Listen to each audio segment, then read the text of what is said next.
A partir de agora, a certificação CPA da Anbima, ela traz um novo formato de questão, um formato interativo que tem um certo grau de subjetividade e exige que o candidato faça uma interpretação de uma situação para que ele consiga chegar na resposta correta. Eu estou falando aqui do formato de árvore de decisão, a grande novidade que a gente tem aí para a certificação CPA nesse ano. E nesse vídeo eu vou mostrar aqui para vocês como que essas questões elas são elaboradas e, mais importante, qual é o raciocínio correto que o candidato ele tem que ter para conseguir acertar essas questões lá na prova. Só antes da gente começar, né, peço que vocês deixem o like no vídeo para dar aquela moral de sempre e também convido a quem não for inscrito ainda no canal a se inscrever e ativar o sino de notificação para não perder nenhum conteúdo. Pessoal, eu estou acessando aqui o site da Anbima na página que tem informações sobre a certificação CPA. Essa certificação ela vem para substituir a antiga CPA 10 e ela traz uma série de novidades, que inclusive, né, eu já abordei aqui em alguns vídeos no canal nos últimos meses. É nessa página também que vocês vão fazer a inscrição para agendar a prova de vocês. Mais abaixo a gente tem a estrutura dessa nova prova.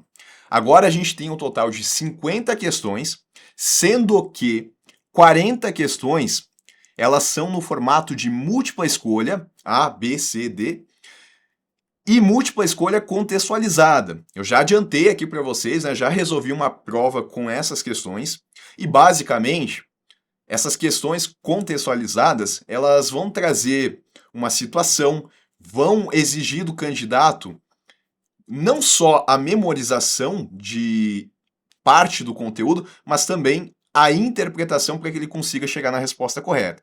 O detalhe é que essas questões aqui, elas não são tão diferentes do que o que a gente já tinha na antiga CPA 10. Né? O nível de cobrança talvez seja um pouco maior, mas quem estuda o conteúdo, quem realmente entende o conteúdo, consegue resolver qualquer questão que a Anbima chama como contextualizada. Né? Se a pessoa conhece aquilo que ela está estudando, ela consegue raciocinar e chegar na resposta correta.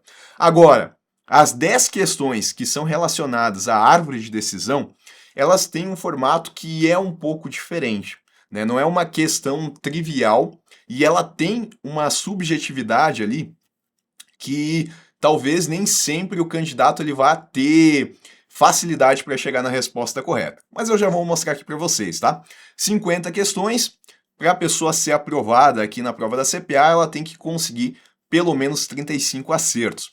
Lembrando que a gente tem 4 módulos de conteúdo, na CPA 10 eram 7, mas não se enganem, aqui a gente tem muito mais conteúdo, tá? Do que o que a gente tinha na antiga CPA 10. Inclusive mais do que na CPA 20 também. Eu arrisco dizer que o que a gente tem de tamanho aqui em conteúdo é o que a gente tinha na certificação CEA.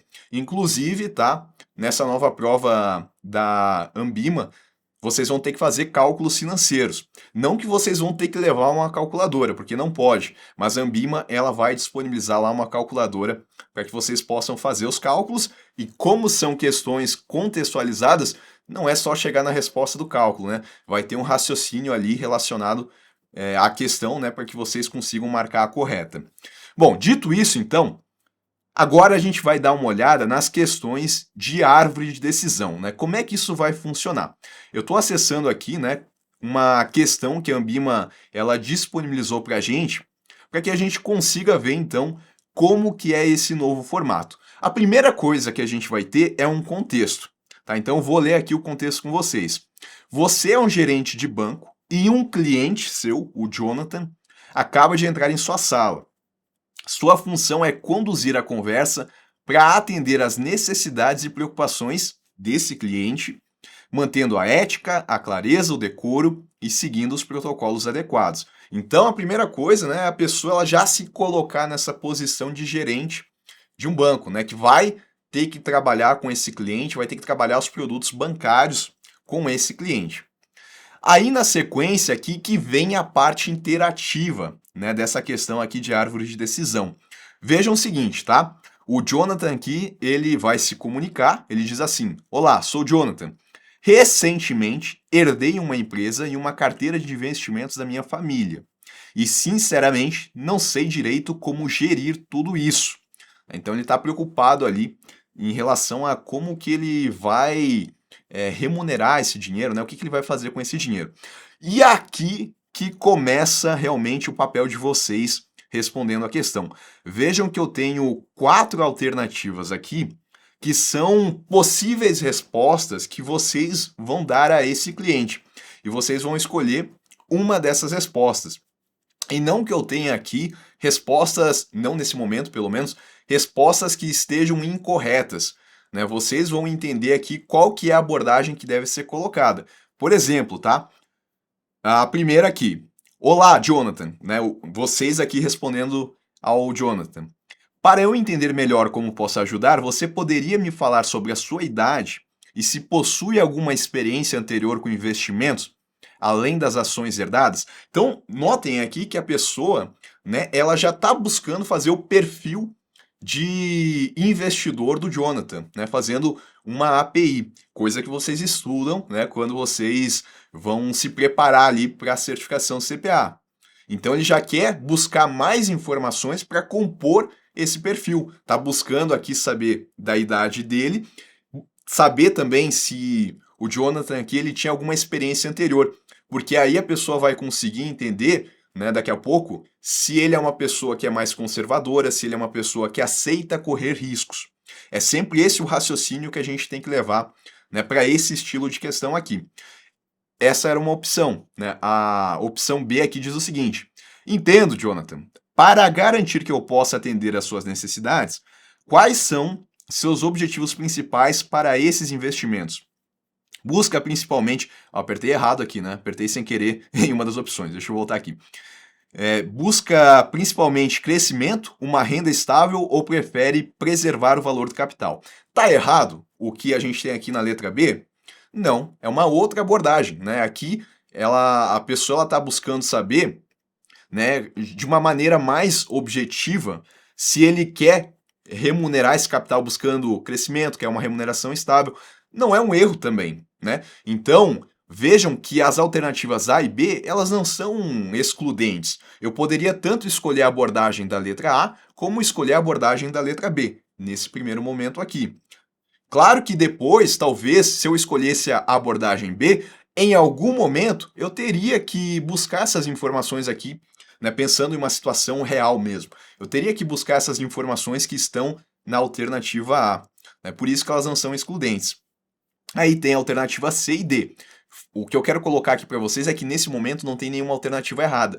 E é uma questão interativa, porque se eu escolher a alternativa A, ele vai me levar para uma resposta específica do Jonathan. Aí ele responde: tenho 29 anos e além das ações que herdei, não tenho muita experiência. Lembrem, né, que vocês perguntaram se ele tinha experiência. Aí, com base nessa resposta aqui do Jonathan, eu vou ter outras 4 opções e vou poder escolher qual é a abordagem que eu quero seguir. E isso vai me dando um entendimento da situação do Jonathan. Eu vou entendendo a idade que ele tem, vou entendendo a experiência que ele tem em relação a investimentos, vou entendendo o que ele espera desse dinheiro aqui que ele obteve, se ele quer crescimento, se ele quer remuneração estável. Vejam que se eu voltar aqui e clicar na opção B, agora a resposta é diferente, né? Porque a pergunta foi diferente. Eu não perguntei da idade, eu perguntei, né, o que ele queria fazer com o dinheiro. Então ele respondeu: prefiro preservar o valor do capital, mas não entendo muito bem sobre investimentos. Gostaria de evitar grandes riscos. Então eu já começo aqui a entender qual que é o perfil desse investidor também. Ele está falando que ele não aceita correr riscos, então ele não é o que a gente chama de um investidor arrojado, né, que tem a característica de aceitar eventuais perdas financeiras a curto prazo para tentar buscar um crescimento maior a longo prazo. Não parece ser a característica dele. Aí, com base nessa resposta, eu vou ter outras alternativas aqui também, e eu vou fazendo essas perguntas justamente para entender a situação. Então, se eu tivesse escolhido lá no início a opção C, que a pergunta foi o seguinte, né? Há um valor específico que você considera prioritário para investir agora? eu vou ter outra resposta. Não sei se eu tenho valor específico, mas prefiro manter o que eu já tenho seguro. Então, né, a gente começa a entender que ele não quer correr riscos, que ele quer manter o que ele já tem de uma forma segura, né? Então, é um investidor que tende a ter um perfil conservador. Então, vocês vão fazer esse joguinho aqui de fazer as perguntas, receber as respostas, né, e ir avançando aqui para tentar reunir o máximo de informações possíveis sobre a situação que foi apresentada para vocês. E lá no final, depois de tudo isso, tá? Não que vocês precisam passar por todas as opções, mas eu acho que para tentar entender a situação de uma maneira mais completa, seria necessário sim, né, tentar passar ali por todas as possíveis respostas que o cliente de vocês traria. Aí a gente tem aqui a questão que é a que vocês realmente têm que responder. É essa daqui que vai valer para a prova de vocês. Então vamos lá. A recomendação de investimentos para Jonathan pode conter um erro crítico se aqui, né, a gente tem questões alternativas excludentes. Vocês vão escolher aquela que está correta e as demais elas vão estar incorretas. Então aqui a resposta correta era essa daqui na alternativa A. Então, qual que seria o erro crítico? O gerente presumir que Jonathan deseja um portfólio 100% conservador, apenas porque ele mencionou que quer preservar o capital, sem avaliar o seu real nível de tolerância ao risco e horizonte de investimento. Se vocês forem voltar nas perguntas, em um determinado momento o Jonathan ele vai falar ali que ele aceita pequenas variações, mas ele quer manter a parte total, né, que ele tem de uma forma segura, ele quer manter aquilo sem oscilações. Então ele aceita correr um pequeno risco, ele não é 100% conservador. E a pessoa, então, ela deveria marcar aqui como correta essa resposta aqui, justamente porque se eu não avaliar a tolerância de risco dele, se eu não entender o horizonte de investimento, e apenas na primeira informação que ele me trouxe, que ele mencionou que ele não aceita correr riscos, que ele busca proteção, se eu entender a partir daí que ele é 100% conservador, eu vou estar cometendo um erro crítico. Eu tenho que questionar ele, eu tenho que montar, né, em outras palavras, o perfil de investidor dele, para então ver o que mais vai se adaptar ali à realidade dele. E as demais alternativas, então, elas estão incorretas. O gerente sugerir um portfólio diversificado contendo renda fixa e ações de tecnologia. Por isso vai garantir um equilíbrio entre risco e retorno. Por que está errado? Porque ele deixou claro várias vezes, né, que ele não quer correr riscos. E quando a gente mexe com ações, que é a renda variável, aí a gente já tem alguns riscos associados, né? Principalmente o risco de mercado. Tem o risco de liquidez, dependendo da ação, mas principalmente o risco de mercado, que evidentemente, um risco que não é para investidores conservadores, né? Porque inclusive a pessoa pode perder ali parte do capital que ela colocou, dependendo das flutuações. Então vejam, né? É um estilo de questão que tem até esse grau de subjetividade, porque eu preciso montar o perfil ali da pessoa, né? Pelo menos nessa questão, eu tenho que entender tudo que está sendo apresentado e dependendo do que foi apresentado, eu vou tirar as minhas conclusões. E aí, dependendo do que aparecer aqui nas alternativas, pode ser que não seja tão simples assim de responder. A letra B aqui, ela fica evidente, né, qual que é o erro dela, porque ela traz as ações. Mas se a gente for ver aqui, vamos ver a letra C. A recomendação for baseada apenas no histórico de investimentos da família de Jonathan, sem considerar sua experiência e preferências pessoais. Na minha visão, isso daqui também é um erro, né? Considerar só o histórico de investimentos da família. Isso é um erro também. O detalhe é que, pelo que foi apresentado ali na situação, não seria um erro que vocês cometeriam, né? Vocês, no caso, na posição de gerentes. O que foi apresentado ali não leva a esse erro, embora isso daqui seja um erro. Só não é o erro que a gente teria, né, na situação apresentada. O que poderia acontecer de erro é o que está na letra A, né? Porque ele reforçou várias vezes ali que ele buscava proteção. Talvez ele nem tenha mencionado aqui o histórico de investimentos da família. Por isso que essa não é a resposta correta, embora seja um erro, né? Isso daqui, se a pessoa fizesse, seria um erro, porque tem que considerar as informações pessoais. Vamos ver a letra D. A liquidez dos investimentos for priorizada acima de outros fatores. garantindo que Jonathan tenha acesso rápido ao capital sempre que necessário, tá? Então, quando fala priorizar a liquidez acima de tudo, também em relação ao contexto ali, não é algo que vocês, né, na posição de gerentes, de novo, chegariam nessa conclusão, porque a situação hipotética não foi montada para isso, embora isso daqui também seja um erro, né? Priorizar a liquidez, se o cliente ele não expôs isso, seria um erro.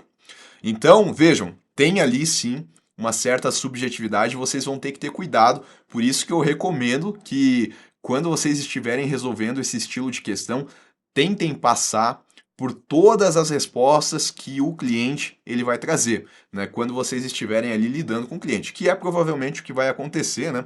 Porque a gente tem esse formato aí mais interativo, buscar o máximo de informações possíveis. E, como eu falei, também, né, exige aqui uma interpretação do candidato. Então, vejam que eu tenho que saber o conteúdo, eu tenho que entender o que é uma análise de perfil do investidor, eu tenho que entender quais informações são importantes de serem coletadas para montar essa análise, eu tenho que entender o que é renda fixa, eu tenho que entender o que é renda variável, eu tenho que entender quais os investimentos são considerados conservadores, quais são os que não são considerados conservadores, né? Tenho que entender da matéria como um todo, não é um ponto isolado da matéria, né? Eu tenho que ter uma compreensão abrangente para conseguir montar um raciocínio e chegar na resposta correta. É uma questão que ela é um pouco mais desafiadora, né? Por isso que eu recomendo aí que vocês estejam com o conteúdo em dia para fazer essa prova. Não é que nem na certificação CPA que a gente tinha no ano passado, que a pessoa ela conseguia estudar às vezes 2 semanas ou menos do que isso, chegar e conseguir a aprovação. Aqui, né, pelo fato de a gente ter essas questões contextualizadas, essas questões no formato de árvore de decisão, vocês vão ter que ter uma compreensão maior do conteúdo, e isso, na minha visão, é difícil de se obter em poucas semanas de estudo, né? Se vocês tentarem apressar essa compreensão de vocês, talvez quando vocês forem fazer a prova, vocês não vão ter ali condições suficientes de tirar os 35 acertos que eu mencionei, né? Fora tudo que eu já coloquei ali no início do vídeo, que a gente tem um conteúdo que é mais abrangente, né? Não é pouca coisa, o conteúdo ele cresceu em relação ao que a gente tinha no passado, então é mais coisa para ser estudada, tá? Lembrando que aí na descrição desse vídeo tem um link do meu curso para certificação CPA, que já foi um curso que foi montado pensando nessas mudanças da Ambima, né? Eu sempre trabalho olhando o que a Ambima ela disponibiliza para gente aqui que cria curso, né? Então, a Ambima ela vai trazendo aqui as questões, o modelo, como esse que eu coloquei para vocês, e eu já elaborei um curso que ele é completo, ele abrange todo o conteúdo programático e também está direcionado para esse novo estilo de cobrança. E também na descrição do vídeo tem o link para os flashcards no Anki. Esses flashcards, eles são utilizados principalmente para que vocês possam fazer revisões, né? Dentro do flashcard vocês vão ter a pergunta e aí vai ter a resposta, né? Que vocês vão virar o flashcard para ver se vocês lembraram da resposta, e também aí específico dos meus flashcards, embaixo vocês têm um botão de revisão que dá para revisar a matéria diretamente por ali, né? Então, se vocês esqueceram alguma parte do conteúdo, não precisa sair do flashcard para buscar lá no material de vocês, vocês conseguem fazer a revisão diretamente no flashcard. Pessoal, eu vou indo nessa, tá? Espero que vocês tenham gostado aí do conteúdo. Um abraço a todos e até um próximo vídeo.